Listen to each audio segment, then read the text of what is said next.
వాగులో పాపలు పట్టడానికి వచ్చినాం. స్టార్ట్.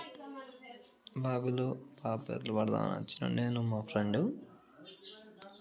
బాగా చూసి చూసి అలసిపోయినాక ఒకటో రెండో ఉన్నాయి ఇంట్లో, కానీ బాగా పెద్దవి. వాటి కోసం ట్రై చేసి తీసి వేసుడు, ఇక మళ్ళా వేసుడు. ఇప్పుడు మళ్ళీ వేస్తున్నాం, చూద్దాం వస్తాయా లేదా అని.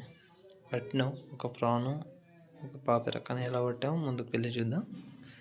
హుక్స్ మాత్రం బాగా చిన్నవి పెట్టుకోవాలి, ఎందుకంటే తొందర పడతాయి. హుక్స్ కనబడతలేవు, అంత చిన్నగా ఉన్నాయి. చూసారా, ఎడతాం వేస్తే మళ్ళీ కనబడ్డే లేదు. అంత చిన్నగా అంటే అంత చిన్నగా ఉన్నాయి. చూడండి, బాగా తొందరగా పాపర పడుతుంది. ఆ సీన్ని క్యాప్చర్ చేయలేకపోయినాం మనం. చేసినాం 5 minutesలో అయితే వచ్చిందో పాపర. 1/2 kg దాకా ఉంది.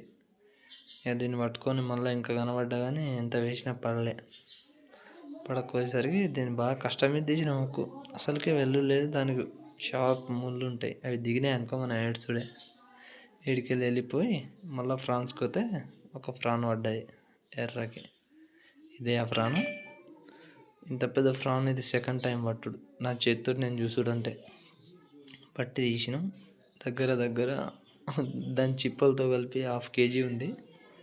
బట్ ఏం చేద్దాం అర్థం కాలే. దానికి ఒకటే చేయి ఉంది. దాన్ని చూసి బాగా భయమైంది. బాగా కష్టం మీద బయటికి తీసిన దానికి కూడా హుక్కు.